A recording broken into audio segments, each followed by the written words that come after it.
नमस्कार, जय हिंद प्यारे साथियों। बहुत बहुत स्वागत है आप सभी का आज के अपने क्लास में। और मेरे एमटीएस वाले सभी दोस्त सभी साथी, मैं उम्मीद करता हूं आप लोगों की तैयारी बढ़िया से चल रही होगी। तो आज जो है यहाँ पर हम जो आपका 7 अक्टूबर का एग्जाम हुआ था वो पूरा एनालिसिस यहाँ पर हम करने वाले हैं। जो भी क्वेश्चंस आपके पूछे गए थे उसको आप देख लीजिएगा, उससे मिलते जुलते जितने भी क्वेश्चंस हो सकते हैं वो मैंने यहाँ पर कंपाइल किए हैं। तो बिना देर करते हुए आएंगे। आपसे पूछा गया था बच्चा कि सरहुल त्योहार किस राज्य का त्योहार है। तो ये कहाँ का है? ये झारखंड में मनाया जाता है। आप लोगों को पता है, आप लोगों ने पढ़ा है। सरहुल कहाँ पर मनाया जाता है? झारखंड में मनाया जाता है। ये क्या है? एक तरह से यहाँ पर वृक्षों की पूजा की जाती है। और विशेष रूप से क्या होता है, एक साल का वृक्ष होता है, उस साल के वृक्ष की पूजा की जाती है। ठीक है, सरहुल वसंत ऋतु या फिर फागुन की शुरुआत का प्रतीक यहाँ पर माना जाता है। उसके बाद अगर आप बात करें कि झारखंड के और त्योहार कौन कौन से हो जाते हैं, तो झारखंड के और त्योहारों में अगर आप बात करेंगे तो सरहुल जो है ये वसंत ऋतु मार्च और अप्रैल के महीने में होता है। कर्मा एक त्योहार है, अगस्त और सितंबर में आयोजित होता है। माघे त्योहार है, जनवरी और फरवरी में होता है। सोहराई दिवाली के समय पर किया जाता है। फगुआ आप सबको पता है, मार्च में होली होती है। टीसू पर्व जून और जुलाई में, और जीतिया पर्व सितंबर और अक्टूबर में मनाया जाता है। ये सारे त्योहार, ये सारे उत्सव कहाँ के हैं दोस्त? ये सारे उत्सव कहाँ के हैं? झारखंड के हो जाते हैं। तो ये आप टेबल जो है याद कर लीजिएगा पेपर में जाने के पहले। ठीक है, और इसका पीडीएफ आपको टेलीग्राम में मिल जाएगा, लिंक डिस्क्रिप्शन में अटैच्ड है। क्लियर? चलिए, मोस्ट इंपॉर्टेंट टॉपिक है भाई साहब। कौन सा? जनगणना। जनगणना से एक क्वेश्चन, दो क्वेश्चन दबा दबा के दे रहा है एमटीएस में। और आपसे पूछा गया है कि 2011 के अनुसार भारत का लिंगानुपात कितना है। तो ये कितना है भाई साहब? 943 है। कितने पर? 1000 पर। ठीक है, महिलाओं के प्रति 1000 महिलाओं पर जो पुरुषों की संख्या होती है उसको हम क्या बोलते हैं? लिंगानुपात बोलते हैं। अगर हम शिशु लिंगानुपात की बात करें तो वो कितना है? वो 919 है प्रति 1000 पर। ठीक है, तो शिशु लिंगानुपात कितना है? शिशु लिंगानुपात है 919। और लिंगानुपात कितना है? लिंगानुपात है दोस्त 943। अगर आप बात करें ग्रामीण इलाकों की, तो ग्रामीण क्षेत्र का लिंगानुपात है 949। और ये लाइन यहाँ पर फालतू आ गई है। और शहरी इलाकों का जो लिंगानुपात है वो है 929। ठीक है, तो ये आप याद रखेंगे। उसके बाद आपसे पूछा गया कि 2011 के अनुसार भारत के जनगणना आयुक्त कौन थे। ये भी आपसे पूछा गया। मतलब मैंने आपको बताया ना कि जनगणना जो है ये मोस्ट इंपॉर्टेंट हो चुका है एमटीएस के लिए, तो जरूर से जरूर करके जाना। जनगणना में इसके जो आयुक्त थे वो कौन थे? सी चंद्रमौली। सी चंद्रमौली जी क्या थे? जनगणना आयुक्त थे। ठीक, उसके बाद 2011 की जो जनगणना थी वो 15वीं जनगणना थी।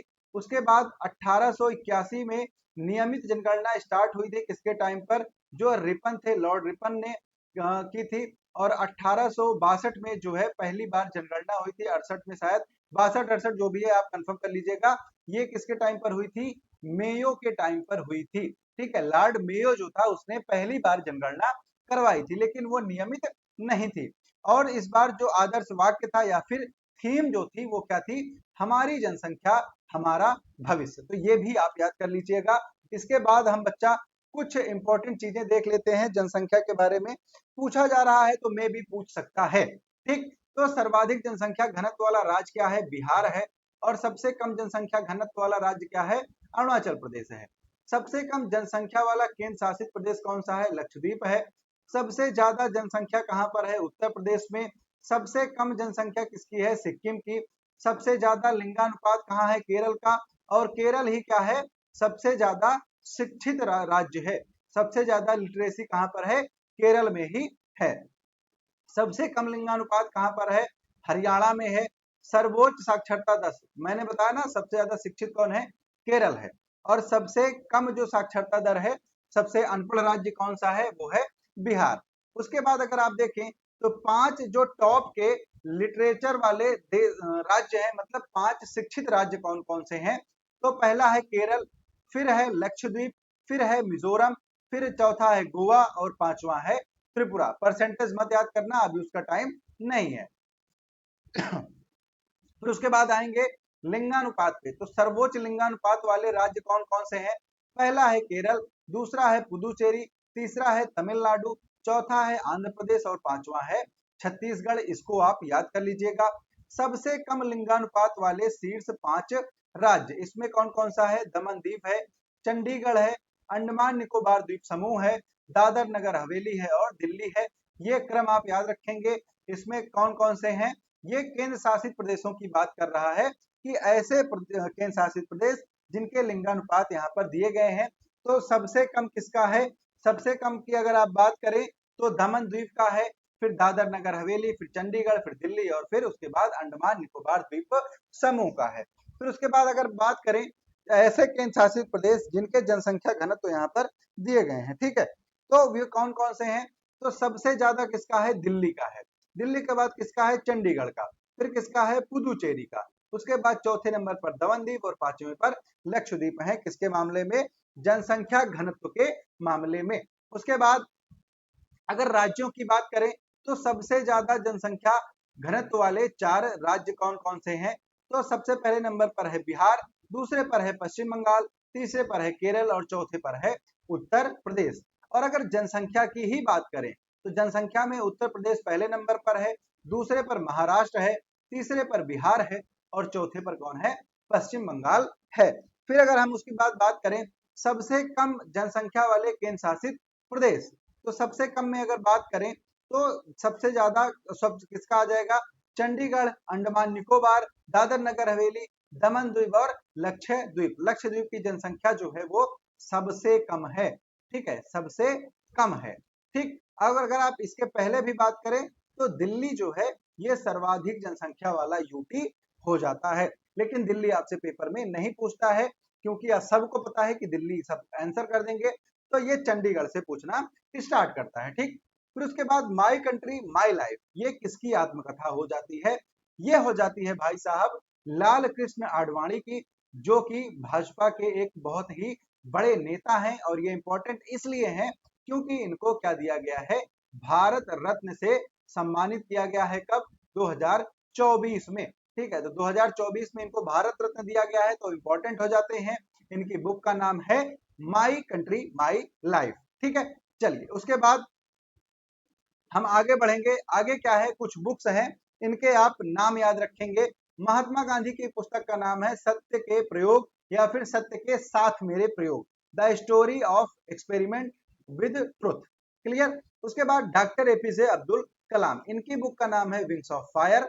जवाहरलाल नेहरू की बुक का नाम है discovery of India. Subhash Chandra Bose की बुक का नाम है the Indian struggle. Lal Krishna Advani ने लिखा my country my life. Indira Gandhi की बुक का नाम है माई ट्रुथ। बराक ओबामा की एक पुस्तक है द ऑडेसिटी ऑफ होप, ये आप याद रखिएगा। नरेंद्र मोदी की बुक का नाम है एग्जाम वॉरियर्स, ये इंपॉर्टेंट है, याद रखना दोस्त। उसके बाद भीमराव अंबेडकर की बुक है annihilation of caste. Shashi Tharoor ने लिखा था India from midnight to the millennium. इन्होंने एक बुक और लिखी है व्हाई आई एम हिंदू। फिर विनोबा भावे ने लिखा मेरे जीवन प्रयास। अटल बिहारी की कविता बुक का नाम है मेरी 51 कविताएं। और मोहन भागवत ने एक बुक लिखी है जिसका नाम है भविष्य का भारत। तो ये इंपॉर्टेंट बुक्स हैं, इनका नाम आप सभी लोग याद कर लीजिएगा। ये सभी ऐसे ऐसे इंपॉर्टेंट हैं जो आपसे पेपर में पूछे जा सकते हैं। बहुत ही चुन के जो कंटेंट है वो आपके लिए लाया गया है। फिर आपसे पूछा गया है कि भारतीय संविधान में कैबिनेट प्रणाली किस देश से ली गई है? ठीक, तो जो कैबिनेट प्रणाली है ये कहां से ली गई है? ये ब्रिटेन से ली गई है।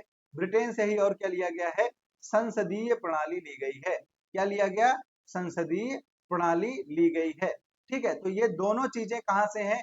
ब्रिटेन से हैं। क्लियर? ये बार बार आ जा रहा है, पता नहीं कहां से। ठीक, अब देखिए भारतीय संविधान में कौन कौन सी चीजें कहां कहां से ली गई हैं, ये पढ़ लीजिए, आपसे पक्का पूछेगा। ये टेबल आपको 1 नंबर दिला के जाएगी हर शिफ्ट में, ये मेरा वादा है। ब्रिटेन से क्या क्या लिया गया? तो ब्रिटेन से ली गई एकल नागरिकता। ठीक है, एकल नागरिकता के बाद एक मच्छर आ गया है, साला बहुत परेशान कर दिया। ठीक है, एकल नागरिकता ली गई है, संसदीय प्रणाली ली गई है और रूल ऑफ लॉ यानी कि विधि का शासन जो है वो लिया गया है। ठीक है, अमेरिका से हमने क्या क्या लिया है? अमेरिका से हमने लिया है मौलिक अधिकार, न्यायिक समीक्षा, राष्ट्रपति की शक्तियां, और क्या लिया है हमने, और हमने लिया है यहाँ से न्यायिक पुनरावलोकन, ठीक है, अनुच्छेद 13 में जो है। और हमने यहाँ से क्या लिया है, हमने यहाँ से पीआईएल का अवधारणा ली है, और हमने यूएसए से क्या लिया है, तो यूएसए से जो प्रस्तावना है, ठीक है, क्या है, प्रस्तावना जो है ये यूएसए से जो है वो प्रेरित है। तो ये सारी चीजें कहाँ से हैं, संयुक्त राज्य अमेरिका से। क्लियर। आयरलैंड से क्या है, डीपीएसपी है, डीपीएसपी कहां से है, आयरिश संविधान से लिया गया है। कनाडा के संविधान से क्या चीजें ली गई, कनाडा के संविधान से संघीय ढांचा लिया गया जो फेडरल स्ट्रक्चर है, और केंद्र और राज्य के बीच में जो शक्तियों का बंटवारा है वो चीजें यहाँ पर ली गई हैं। ऑस्ट्रेलिया से क्या लिया गया, ऑस्ट्रेलिया से समवर्ती सूची जो है वो ली गई है। फिर आप बात करें फ्रांस से, तो फ्रांस से रिपब्लिकन लिया गया है इंडिया का, और प्रस्तावना में जो आप स्वतंत्रता, समानता और बंधुत्व की भावना पढ़ते हैं वो कहां से ली गई है, वो फ्रांस से ली गई है। ठीक। जर्मनी से क्या लिया गया है, वाइमर के संविधान से, तो जर्मनी से लिया गया है आपातकालीन प्रावधान, ठीक है, क्या, इमरजेंसी के प्रोविजंस। उसके बाद दक्षिण अफ्रीका से क्या लिया गया, दक्षिण अफ्रीका से लिया गया है संविधान में संशोधन की प्रक्रिया, अनुच्छेद 368, ठीक है। सोवियत संघ से क्या लिया गया, मौलिक कर्तव्य लिए गए हैं, और सामाजिक, आर्थिक और राजनीतिक न्याय जो है वो यहाँ पर लिए गए हैं, किससे, सोवियत संघ से। जापान से क्या लिया गया है, विधि द्वारा स्थापित प्रक्रिया को जापान के संविधान से लिया गया है। तो ये पूरी चीज आप याद कर लीजिएगा, नहीं तो पछताना पड़ जाएगा। उसके बाद आपसे पूछा गया है कि जो 2023 में महिला एशियाई ट्रॉफी हुई थी उसमें कौन सी टीम जीती थी, तो इसको जीता था भैया भारत ने, हराया किसको था, जापान को। तो ये आप याद कर लीजिएगा, विनर कौन था, इंडिया, और रनर अप कौन था, जापान थे। ठीक है, क्लियर। इसको जो आयोजित करता है वो एशियाई हॉकी महासंघ आयोजित करता है। हर 2 वर्ष पर ये आयोजित की जाने वाली क्या है, एक चैंपियनशिप है। 2023 में इसका 7th एडिशन जो है वो किया गया था। क्लियर। इसके बाद अगर अब बात करें तो भारत ने इसमें 2013 में और 2018 में सिल्वर मेडल भी जीता है, और 2023 में क्या जीता है, 2023 में हमने जीता गोल्ड। ठीक, तो ये आप याद रख लीजिए। ठीक है, चलो आगे बढ़ जाएंगे, आगे बढ़ेंगे। आगे पूछा गया कि उदय शंकर किस डांस से, किस नृत्य से संबंधित हैं। ठीक है, तो आप सबको पता है कि जो उदय शंकर हैं ये वैसे उस तरह से डांसों से नहीं प्रसिद्ध हैं, ये क्या है, इनको आधुनिक नृत्य का जनक माना जाता है। ठीक है, किसका, आधुनिक भारतीय नृत्य का जनक इनको माना जाता है, और ये क्या थे, एक बहुत ही फेमस कोरियोग्राफर थे। ठीक, इसके लिए इनको 1971 में पद्म भूषण से सम्मानित किया गया था, ये अवार्ड का नाम याद कर लीजिएगा। 1962 में इनको संगीत नाटक अकादमी से सम्मानित किया गया था, इसको भी आप यहाँ पर याद कर लीजिएगा। उसके बाद आपसे पूछा गया है कि कौन सा एक मौलिक कर्तव्य नहीं है, तो ये आपको तभी आप आंसर कर सकते हैं जब आपको 11 के 11 मौलिक कर्तव्य पता हो। ठीक, सबसे पहले फंडामेंटल ड्यूटीज की बात करें तो फंडामेंटल ड्यूटीज मूल संविधान में कितनी थी, 0।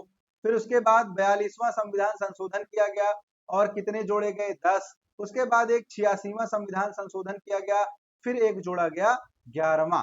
ठीक है, तो अब टोटल कितने फंडामेंटल ड्यूटी हैं, वो हैं 11। ठीक है, इसके लिए कौन सी कमेटी गठित हुई थी, तो सरदार स्वर्ण सिंह कमेटी जो है वो गठित की गई थी, और इन्हीं के सिफारिशों पर फंडामेंटल ड्यूटीज जो है वो भारतीय संविधान में जोड़ी गई थी। किस संविधान संशोधन से, तो 42वां संविधान संशोधन 1976 में किया गया था, और इसी के द्वारा ये जोड़ा गया। कहां पर जोड़ा गया, तो इसके लिए प्रावधान किया गया भाग 4A का, और आर्टिकल जो है वो जोड़ा गया 51A। तो ये पूरी कहानी आप याद कर लीजिएगा, और उसके बाद देखेंगे अपने 11 मौलिक कर्तव्यों को। ठीक, चलिए, तो 11 मौलिक कर्तव्य में पहला कौन सा हो जाएगा, पहला हो जाएगा संविधान का पालन करना है, आदर्श राष्ट्रध्वज राष्ट्रगान का सम्मान करना है। ठीक है, दूसरा कौन सा हो जाएगा, स्वतंत्रता के लिए जो संघर्ष किए गए हम उनके आदर्शों को क्या करेंगे, बनाए रखेंगे और उनका सम्मान करेंगे। ठीक है, उसके बाद तीसरा कौन है, भारत की संप्रभुता, एकता और अखंडता की हम रक्षा करेंगे। चौथा क्या है, राष्ट्र की सेवा करेंगे और जब भी आवश्यकता पड़ेगी देश के लिए हम अपनी जान भी दे देंगे। पांचवा क्या है, पांचवा यह है कि पांचवा है कि भारत के सभी लोग एक क्या है, भ्रातृत्व की भावना पर क्या करेंगे, बल देंगे। फिर छठा हो जाएगा दोस्त कि गौरवशाली परंपरा जो भारत की रही है हम उसको संरक्षित करेंगे। फिर सातवां हो जाएगा इन्वायरमेंट की रक्षा करेंगे। आठवां हो जाएगा कि जो साइंटिफिक खोजें हैं, जो वैज्ञानिक दृष्टिकोण है, इसको हम बढ़ावा देंगे। फिर नौवां हो जाएगा जो पब्लिक प्रॉपर्टी है उस पर हम क्या करेंगे, उसको सेफ रखेंगे। फिर 10वां हो जाएगा कि लगातार आगे बढ़ते रहेंगे।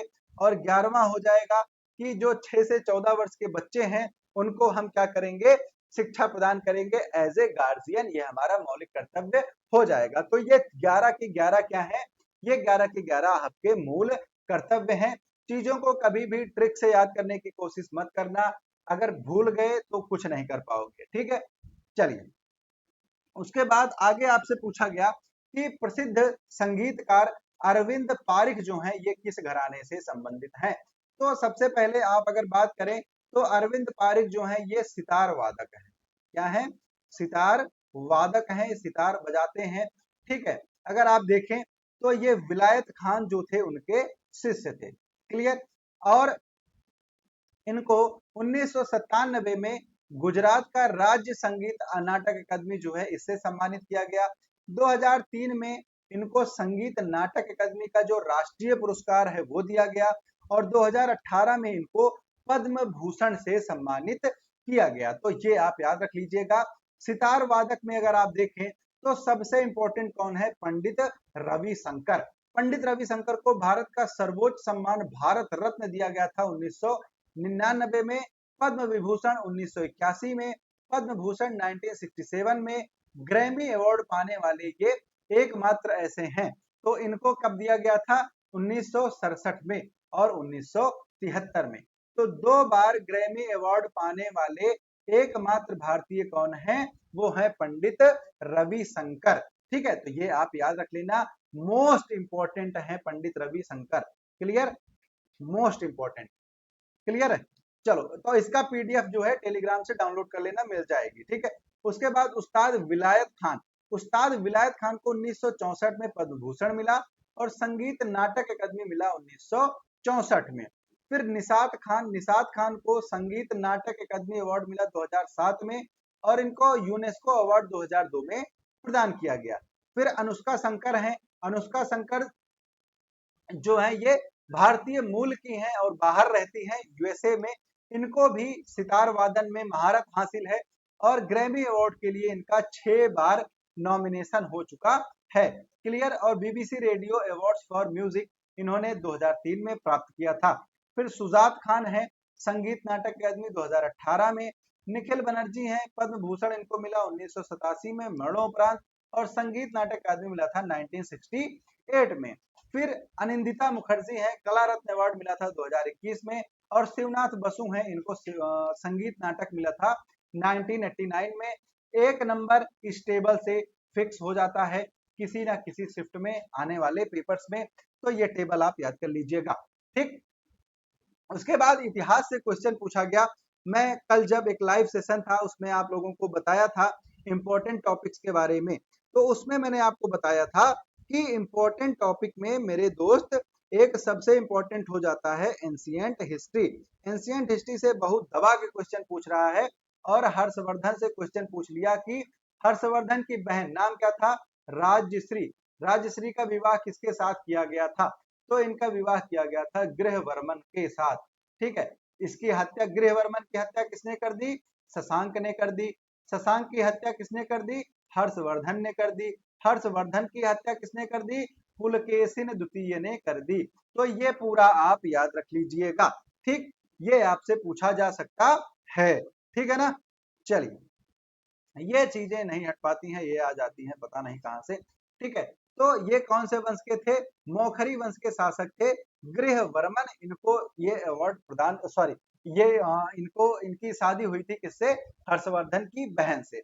अगर आप बात करें वर्धन वंश की, या फिर इसको हम क्या बोल देते हैं, पुष्य भूति वंश भी बोल देते हैं। तो पुष्य भूति वंश के जो एक प्रतापी शासक के बारे में अगर बात करें तो वो थे हर्षवर्धन। हर्षवर्धन ने राजधानी कहां पर बनाया था? थानेश्वर और कन्नौज को। और जो इलाहाबाद या फिर प्रयागराज में कुंभ मेला लगता है, इसको शुरू करने का श्रेय किसको जाता है? इसको शुरू करने का श्रेय जाता है हर्षवर्धन को।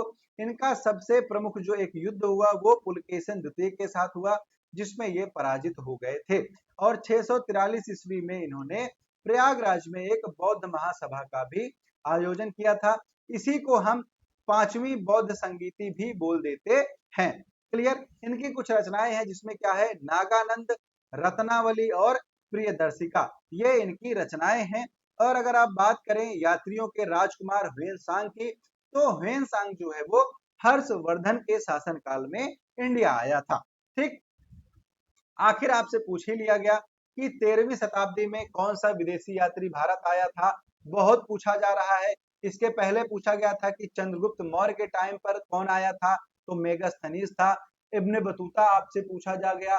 ठीक है, तो ये सारी चीजें हैं, बहुत पूछा जा रहा है जो फॉरेनर, जो एक तरह से ट्रेवलर्स थे उनके बारे में। तो 13वीं शताब्दी में मोरक्को का एक व्यक्ति था इब्न बतूता।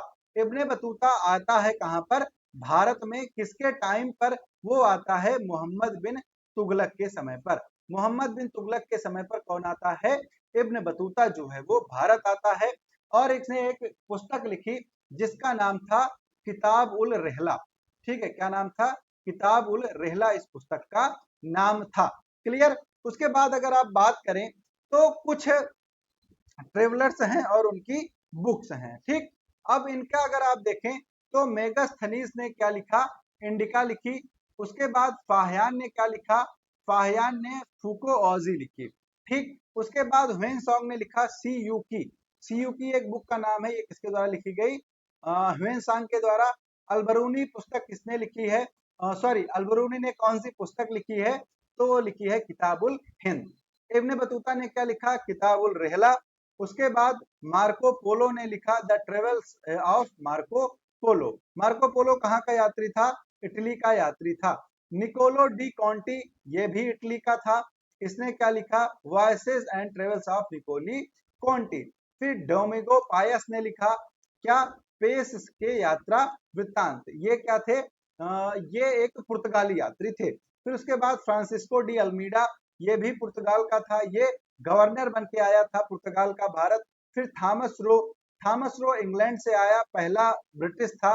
उसके बाद बर्नियर और टावर्नियर दो आए थे फ्रांस से। उसके बाद बारबोसा जो आया था ये पुर्तगाल का था। तो ये सारी चीज आप याद कर लीजिएगा। ये सारे हैं, ऊपर के जो 5-6 हैं ये मोस्ट इंपॉर्टेंट हो जाते हैं। ठीक, उसके बाद आपसे पूछा गया कि महालबाड़ी व्यवस्था में कर लेने की जो प्रक्रिया थी, इसमें जो व्यक्ति कर लेता था उसको क्या बोला जाता था? तो इसमें जो कर लेता था उसको मुखिया बोला जाता था। और मुखिया को ही क्या कहते थे?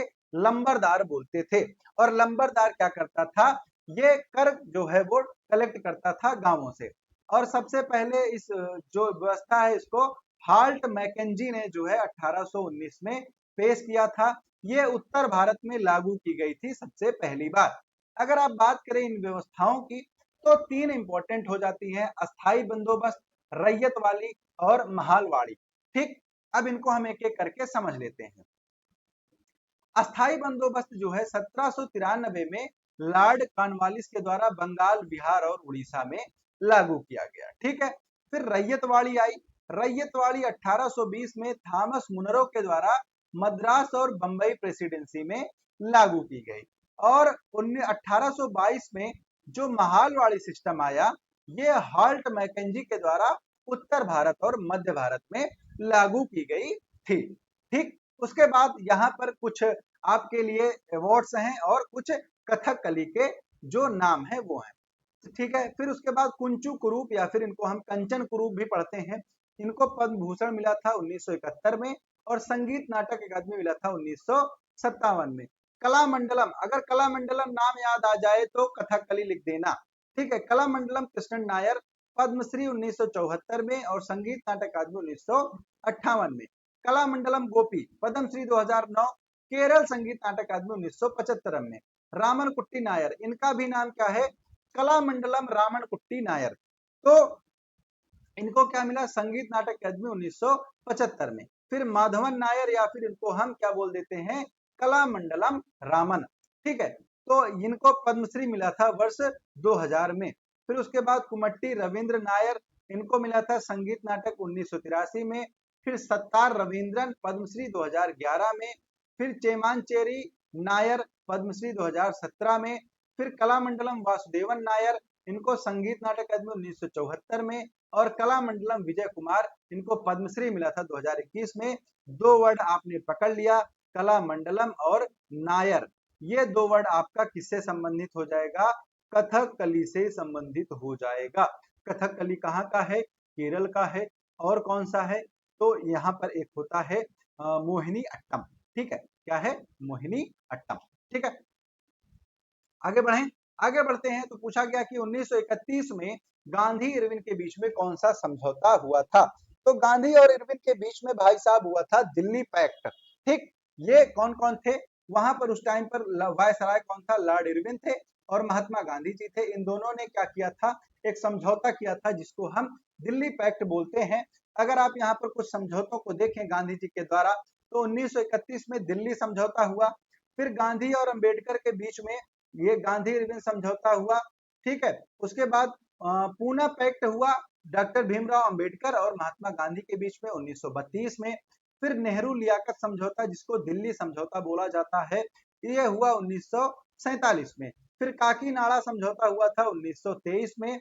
फिर उसके बाद अहमदाबाद कपड़ा मिल समझौता हुआ था 1918 में। बाकी दोनों को याद करने की उतनी जरूरत नहीं है, ठीक। चलिए आगे बढ़ते हैं। अगर आप बात करें जो गोलमेज सम्मेलन हुए थे भारत और ब्रिटिश के, तो पहला गोलमेज सम्मेलन 1930 में, एक याद कर लीजिए, उसके बाद साल दर साल हो गए। जगह आपको एक बार याद करनी है, लंदन ब्रिटेन में, ठीक। बस याद करना है कि भागीदार कौन था। तो 1930 में जब हुआ, तो मैकडी जो है, मैकडोनाल्ड जो है, ये ब्रिटिश प्रधानमंत्री थे। कांग्रेस ने इसका बहिष्कार कर दिया था। तो इसमें मुस्लिम लीग और जो पिछड़े वर्ग के लोग थे और छोटे दल थे वो शामिल हुए थे। और फर्स्ट राउंड टेबल कॉन्फ्रेंस जो है ये असफल हो गई थी, ठीक। दूसरा जो राउंड टेबल कॉन्फ्रेंस है, इसमें महात्मा गांधी शामिल हुए थे कांग्रेस के प्रतिनिधि के रूप में। डॉक्टर अंबेडकर इसमें भी शामिल हुए और ये थोड़ा सा सफल माना गया, लेकिन बात पूरी नहीं बनी। फिर उसके बाद तीसरा हुआ 1932 में, यहाँ पर ब्रिटिश और भारतीय प्रतिनिधि, इसमें गांधी जी नहीं गए थे। अब अगर एक फैक्ट की बात करें, तो एक थे तेज बहादुर सप्रू और एक थे भीमराव अंबेडकर। ये दोनों लोग क्या करते हैं, तीनों गोलमेज सम्मेलन में शामिल होने वाले भारतीय थे, ठीक। उसके बाद लास्ट एक और देख लेते हैं कि जो आंदोलन है और वो कब कब कराए गए, ठीक। तो चंपारण आंदोलन सबसे पहला आंदोलन था दोस्त किसका, गांधी जी का। ये कब हुआ, 1917 में। अहमदाबाद मिल हड़ताल हुई 1918 में। खेड़ा सत्याग्रह भी हुआ 1918 में। रॉलेट एक्ट 1919 में, क्लियर।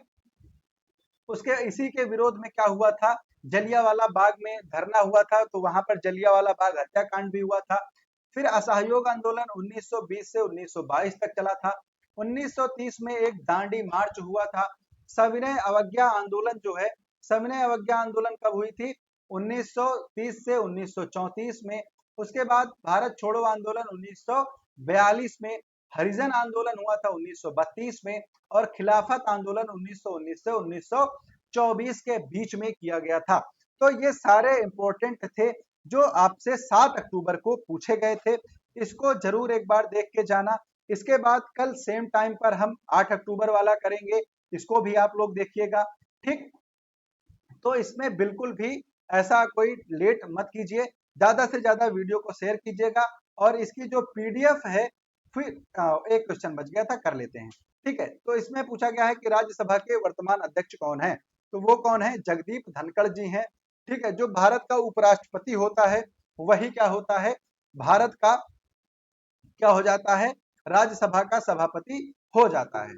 अगर आप बात करें राज्यसभा के पहले सभापति कौन थे, डॉक्टर सर्वपल्ली राधाकृष्णन। और पहले दलित कौन थे, के आर नारायणन जो थे राज्यसभा के पहले दलित अध्यक्ष थे। सबसे लंबा कार्यकाल किसका था? हामिद अंसारी का, 10 साल लगातार थे ये। उसके बाद राज्यसभा के पहले मुस्लिम कौन थे? डॉक्टर जाकिर हुसैन थे, ये पहले मुस्लिम वो अध्यक्ष थे राज्यसभा के सभापति। ठीक है। उसके बाद पहली महिला जो उपसभापति थी वो थी वॉयलेट अल्वा। सबसे कम समय तक कौन थे? वीवी गिरी थे, क्योंकि ये राष्ट्रपति का चुनाव लड़ने चले गए थे। और वर्तमान में कौन है? जगदीप धनखड़ जी हैं। ठीक है। अब अगर आप लोगों का कोई सवाल है, कोई क्वेश्चन है, तो आप उसको यहाँ पर पूछ सकते हैं दोस्त। और अगर आप चैनल पर नए हैं तो सब्सक्राइब कर लीजिएगा। टेलीग्राम का लिंक आपको डिस्क्रिप्शन में दिया गया है, वहां पर जाके आप इसकी पीडीएफ आसानी से प्राप्त कर सकते हैं। और अब हम लोग विदा लेंगे, मिलेंगे आप लोगों से अगली वीडियो में। तब तक के लिए आप सभी लोगों को प्यार भरा नमस्कार। जय हिंद, जय भारत।